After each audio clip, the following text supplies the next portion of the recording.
में नए स्पीडिंग गाना सुनने के लिए हमारा यूट्यूब चैनल को सब्सक्राइब करें और बाजू में घंटी का निशान वाला बटन को दबाना ना भूले ताकि मैं ऑनलाइन आऊँ तो आपका भी घंटी बजे।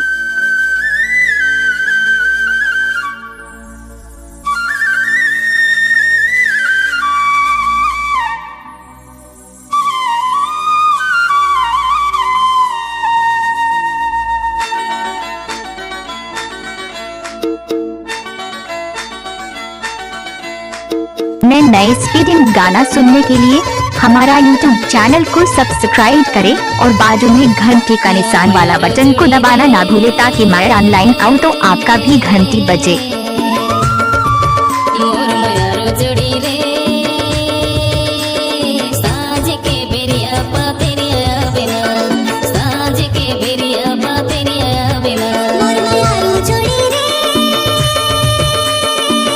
पवन कुमार के रिकॉर्डिंग जिला सिगौली मध्य प्रदेश। Mobile number 7049653789।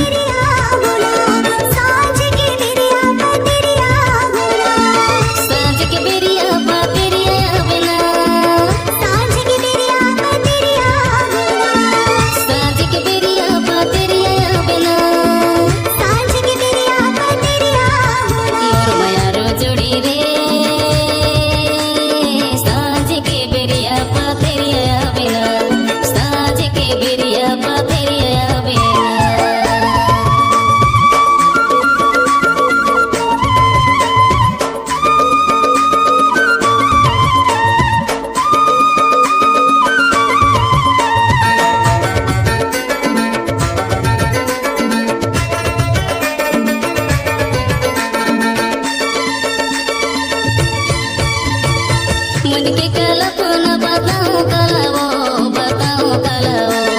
देखे बिना तोला दरसाते चोला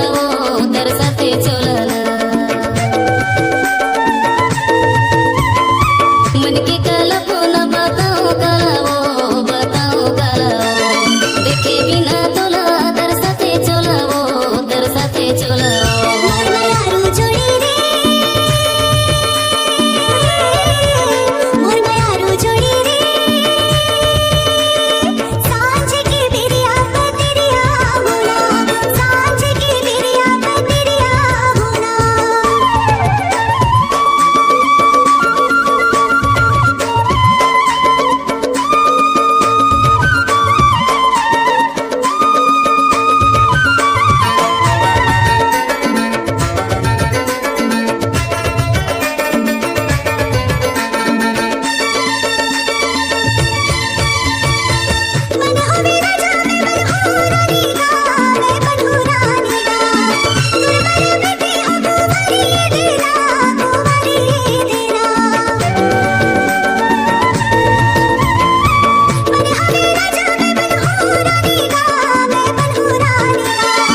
नए स्पीडिंग गाना सुनने के लिए हमारा यूट्यूब चैनल को सब्सक्राइब करें और बाजू में घंटी का निशान वाला बटन को दबाना ना भूले ताकि मैं ऑनलाइन आऊँ तो आपका भी घंटी बजे। में नए स्पीडिंग गाना सुनने के लिए हमारा यूट्यूब चैनल को सब्सक्राइब करें और बाजू में घंटी का निशान वाला बटन को दबाना ना भूले ताकि मैं ऑनलाइन आऊँ तो आपका भी घंटी बजे।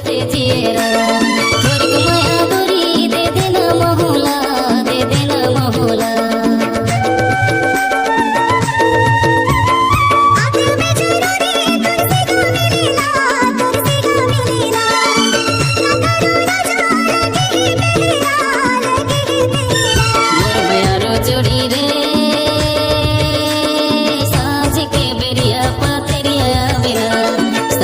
के बेरिया पातेरिया बिना